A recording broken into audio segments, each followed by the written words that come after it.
What's up YouTube, Jackson here, welcome back to the Daily Endeavours for the 28th of March. So no bloody hour long video this time, this one will be quite short. So 15 seals, timestamps will be in the description to skip forward to whichever one you want to look at if you're looking for one in particular. We've got cloth producing plants, we've got killing a player in Cyrodiil, updating an outfit, place furnishings and completing a trial. 3 really easy ones, 2 at least one debatable, one I would definitely skip. I'll just go through updating an outfit first. This is generally the quickest one by far. Outfit stations, every town has one. This is probably one of the closest to a way shrine in the game, because as you can see it's right here. So this is Evanhart. If not, one of the quickest ones to get to for everybody basically will be this one here, the update station in Devil's Watch. Fun fact, Devil's Watch never used to have one. Yeah, just go to the way shrine, go this way, down here, and it's right there. But yeah, all the cities have one somewhere, you just gotta look for that icon there. So for example, Vocal Guard's one is in the Crystal Vial, there's an outfit station there on the 2nd level. So all we need to do here, there's 2 things I suggest: the freeway and then the other way if you don't have this. So if you're hiding a helmet, you can do this for free. This thing here, even though it says it costs 50 gold, you just double click clear slot in the head slot, and as you can see, it doesn't cost anything. And then you just go hide helmet, that doesn't cost anything either, so that's a free way. I don't understand why apparently it costs 50 gold, but it doesn't. Bloody Zenimax in there, weird logic. Now if you've got a helmet here, you won't be able to do this, because unless you want to put the helmet back on. If you just want to hide the helmet, that's fine, but yeah.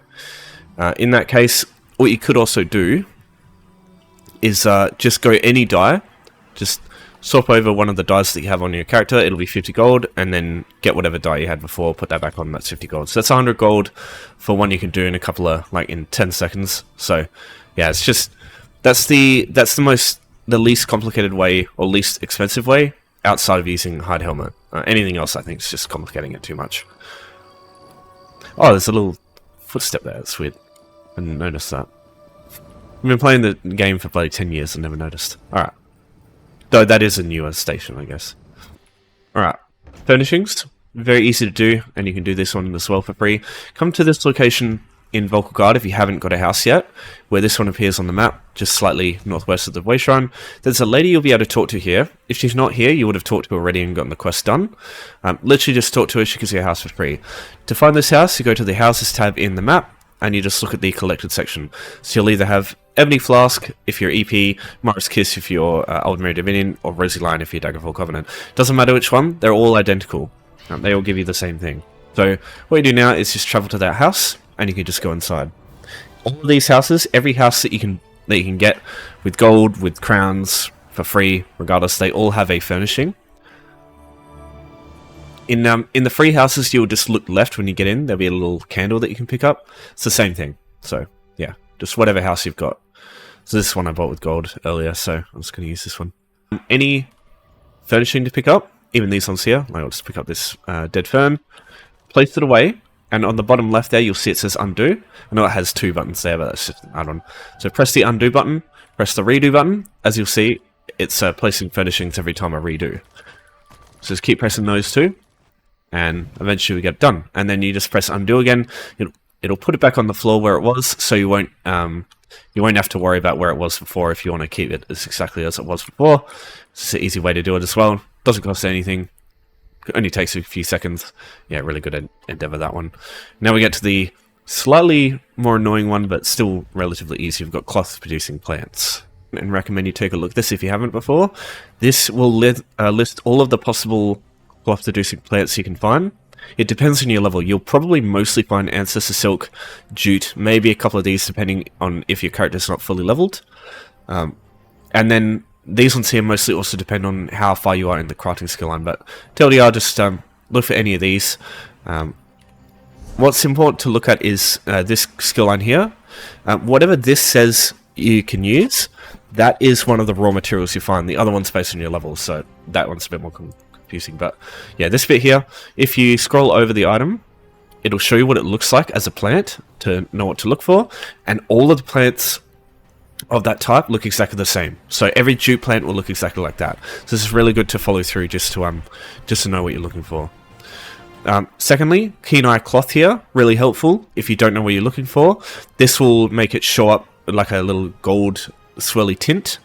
Oh, it's swirly effect when you get close to it, so you can sort of identify it in the distance if you don't know what they look like yet. So this can be really helpful, but you can only really get this in the best possible way by going higher into clothing.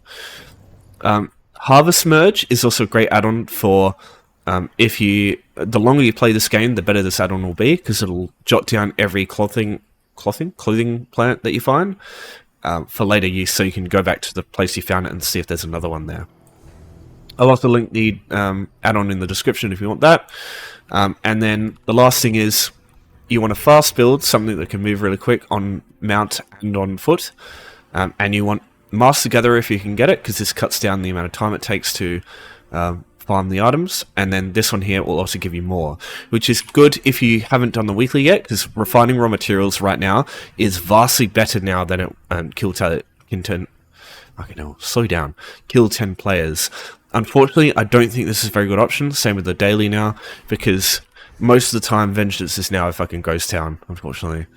Yeah, as much as I'd love to see that busy still, yeah. So let's look around, let's see if we can find some. So I can only get Ancestor Silk. There you go, there's one.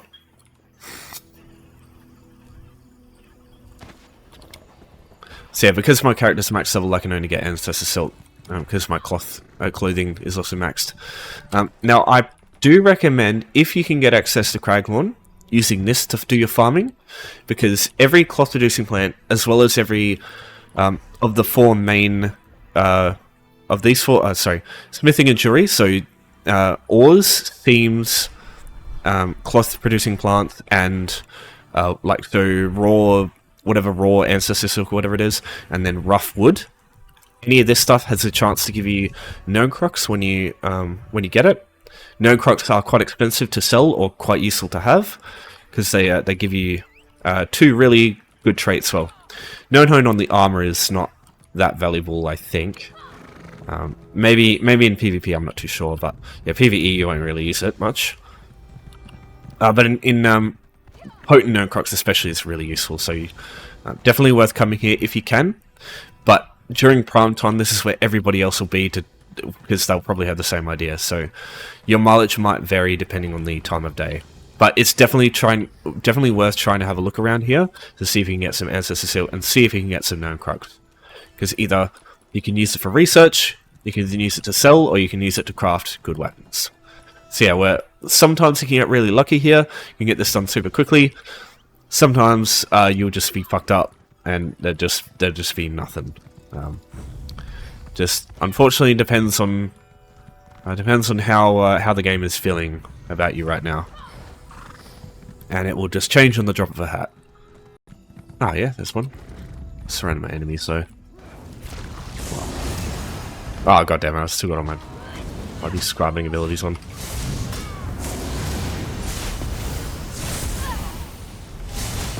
And there's the last one. So we're all done. Alright, easy as that. Now let's go through one more thing, and that's surveys, which can also be really helpful for this.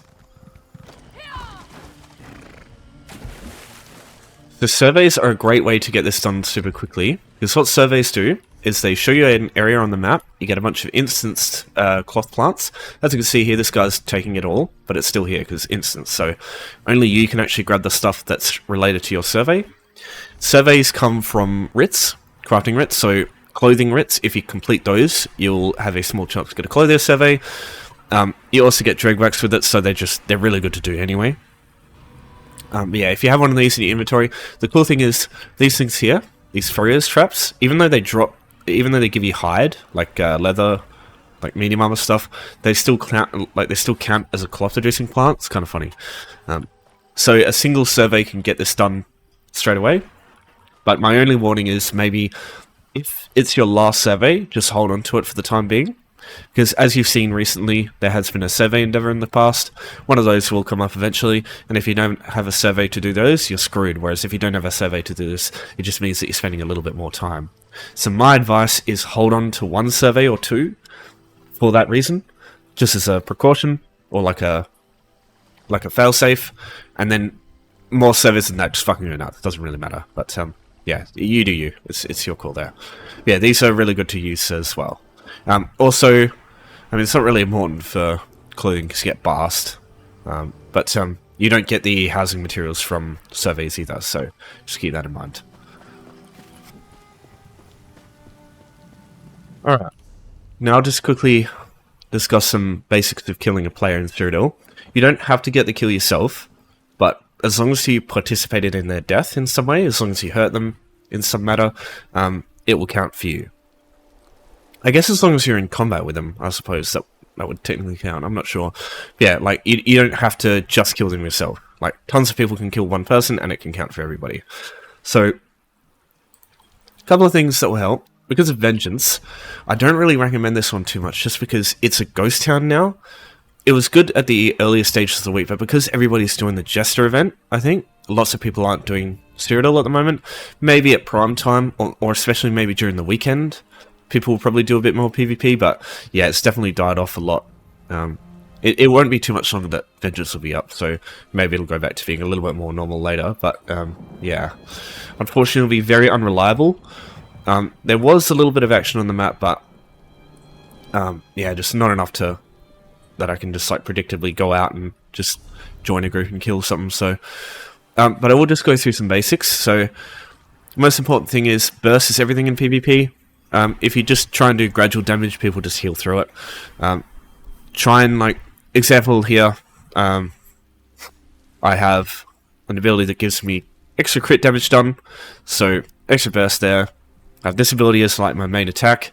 Got this one here that does a lot of damage very quickly, and then I've got 2 executes. So the idea is to hit them, whittle them down a bit with this, have this buff up, smash them with this one, and if I get them low enough, I'll hit them with this, which is an execute below half, and then this one, which is an execute below 3/4. Below 1/4. So it's all about, and use this as a stun as well. So stun, hit him, you know. The less time they have, or the less ability they have to react to your damage, the better chance you're going to have of killing someone. So any of that stuff can really help, especially when you've got a group. Having more people is going to be like the main reason that you kill people. The more players that you have in your Zerg, the more chance you'll have of just killing a bunch of people. So that's what I recommend, firstly and foremostly. Just whatever big group you can find, just follow them and see what happens. That's probably the most reliable way to get a kill. Because, yeah, you can only hit 3 targets at a time, so eventually there'll just be, if you go up against like 4 or 5 people, it's not really much you can do. Even 3 people is a real struggle if you're really not competent at PvP. Even if you are, it's quite a struggle. Yeah, and on the back here, as you can see, I've got like heals, debuffs, and buffs and stuff like that, so there's not really much you can use. There's only 15 skills and then the 3 ultimates. So yeah, just kind of have a debuff, like a defensive back bar and then an offensive front bar, and just see how you go with that. Just make sure you have like a spam ball. Preferably have some range, and have a restless stuff if you can too. Because restless stuff, light attacks are kind of hard to deal with, because they're the quickest thing to come out. So they're the most accurate thing that'll probably hit people when they just roll dodge spam. Because people do that here, because none of these skills cost magic. None of these skills cost stamina. So stamina is only used to roll dodge, block, bash, and break free. So you won't be using any stamina for castle skills. So you should be using that stuff just for defensive skill, like defensive capabilities. So yeah, also keep that in mind. Also, do keep in mind you do have a potion. It doesn't give you any extra regen, but it does heal you, does give you resources back every 45 seconds, and it's unlimited. So definitely do use this if you are fighting people, because it may save your life, or it may help you kill someone. So yeah, keep that in mind. Line of sight is also great. Line of sight is, it's a defensive skill in its own. So if you see a bunch of people in front of you, the best thing to do is just get around a obstacle so that they can't see you and they can't hit you with ranged attacks, especially if you're a melee build. And mobility. Mobility is also important. That's why I've got Path of Shadows here. Some classes don't really have any extra mobility. and they have to kind of make up for it with the line of sight and with defensive skills. But yeah, if you're like a Nightblade or a Warden or a like any of the other classes that have a major expedition, fucking use that shit, because that will also save your life. The faster you can move, the less chance the enemy has got of actually hitting you. Roll dodging, very important. Blocking, also very important. Blocking is really good for if you see someone just start going nuts and trying to burst you down. Blocking is one of the best ways to stop that. And if you see someone blocking a lot, light attack bashing, light attack skill bash is a great way to exhaust a little bit of their stamina while they're blocking. Because every time you bash, you use a bit of their stamina when they're blocking. So that's a little bit of a trick I think some people use. Yeah, I'm not the best when it comes to PvP, so I'm not the best tutor when it comes to that sort of thing. If you've got any questions about it, let me know though. But yeah, just understand, Vengeance is easy to get into because none of your stats, none of your weapon skills, weapon passives, anything like that matter. Your stats are fixed, so you don't have to worry about like what your build is. It will be the same as everybody else's. So you've got as best chance as anybody else does of killing someone.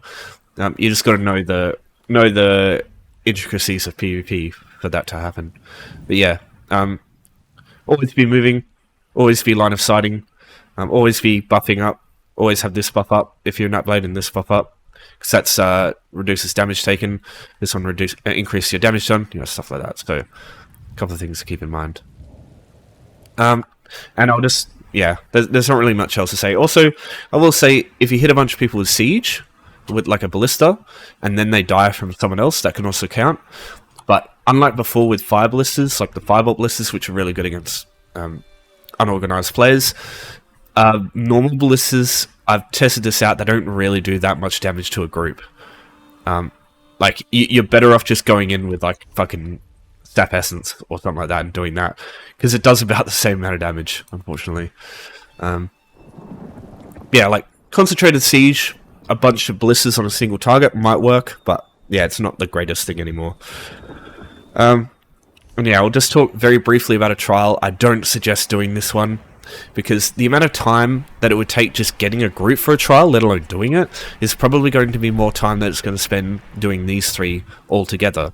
And that's not even doing the trial. Some of these trials can take ages. I have had times where it's taken hours just getting a group, and then the trial itself takes hours as well, even a normal one. Yeah, not the case really anymore, because builds are so fucking powerful, but yeah, it could happen. You don't know. Also very reliant on the players to do it. Some trials require lots of players. Aetherian Archive, for example, you can't do that unless you have 12 people. But yeah, if you want to enjoy a trial, you can do that. Normal trials, they're very chill. I mean, most people are pretty chill about it. You get occasional fucking morons who take it way too seriously or don't take it seriously enough. But yeah, it's just I'd say 95% of the time trials are pretty chill. So just understand the roles. Tanks, make sure you have a taunt. Healers, make sure you can heal the group. And the damage healers, just make sure you know which targets are the priority. In Dreadsail Reef, for example, the two-handed axe guys are the most important targets and all that stuff. So, but yeah, normal trials doesn't really matter too much, especially the old ones. They're super easy. All right. Any questions about any of this stuff? As always, just let me know. But that's daily's done. Thanks everyone for watching. That's your support as always. I'll see you next time, and take care.